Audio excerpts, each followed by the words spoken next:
So the epistemological question, that's what we're turning to now. When should you believe what another person tells you? Well, there are two views, and I'm going to pose them as two extreme views to make it very clear what the disagreement is. Historically, they're associated with early modern philosophers from Scotland. So one answer is associated with the Aberdeen philosopher Thomas Reid, and the other one is associated with the Edinburgh philosopher David Hume. Reid is on the side of it's being reasonable to just presume that other people are telling you the truth, that they're sincere, and that they're competent. You can just take it in. It's reasonable, just as it's reasonable to take perception at face value, to just assume that the world is exactly the way it looks to you, so too it's reasonable to just believe what other people tell you. That's the extreme version. Whether Reid held it doesn't really matter. It's just an example of a famous philosopher who was inclined in that direction. On the other hand, there was David Hume.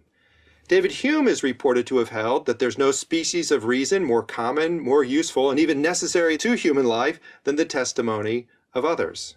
But even so, he disagreed with Reid. He thought, or it's reported that he thought, that you should be skeptical. You should not simply presume that the other person is sincere or competent or knows what they're talking about. You need evidence in favor of their sincerity. You need evidence in favor of their competence, and it's got to be evidence that you personally have acquired firsthand of the reliability and sincerity of this person that you're talking to, that you're believing, or the reliability of kinds of people or kinds of reporters on kinds of subject matters, or even the reliability of testimony, of communication in general. So Hume thought you need firsthand experience, your observation of the way people work, the reports about the world that you have verified firsthand. You've figured out, aha, he told me you can get haggis on a Tuesday at that restaurant. I went there and I checked on a Tuesday and he was right. So he's a sincere, reliable reporter, at least about haggis. Now I need to find out about other things. I need to do more verification of his reports before I really have evidence that he's to be trusted. And by acquiring all this firsthand evidence, one person after another, I get to a position where I've got justification for believing what other people tell me. So one extreme view associated with Reid is, it's okay, it's safe, just take it in. The other extreme view is, don't take it in at all. Don't believe any of it until you're in a position to independently verify by firsthand experiences stored in memory that people's reports correlate with reality, that people acting or talking or communicating in a particular way are sincere and they're competent on certain kinds of subject matters. So either default trust or default disbelieve until you've got evidence to overturn the suspension of judgment. So now we have an opposition. We have the view attributed to Reid, or the Reidian view, that you can just believe anybody, but that's crazy because as adults, we shouldn't just believe what anyone tells us.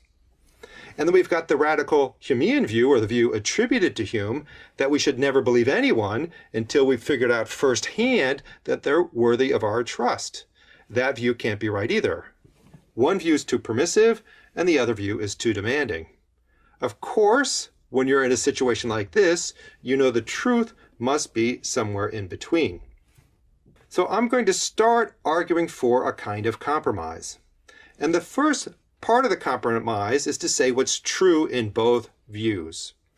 What's true in the Humean view is that there are plenty of times when we should not simply believe what another person tells us because we know an awful lot about the way the world works. We know there are times where people are out to mislead us. We know there are times where they cannot possibly be correct, where they themselves don't have the evidence. And sometimes they just tell us something that conflicts with something we already believe. We have a case of disagreement.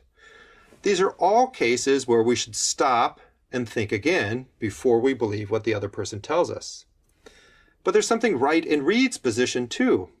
Notice the small child in believing what their parent tells them is acquiring information about the world. And the parent is caring for the child. And it's not just a family unit that's at issue, but larger units of other caregivers, of schools, of societies, of whole institutions that run by the sharing of information one person to another. We are a deeply social species where we depend upon each other's goodwill, each other's cooperation for our long-term existence. So if we're deeply social, doesn't it make sense that we can acquire information from one another?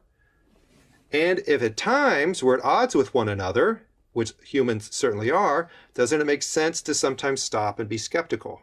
So there's something very true in Reid's idea that it's okay to take information in from one another because of the kinds of creatures that we are, social creatures.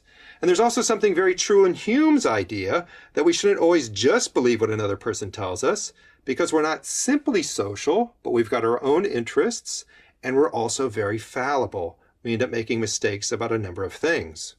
So we need to understand how these two pieces of the puzzle fit together to explain why believing what another person tells you is a reasonable thing to do, and so a source of knowledge about the world.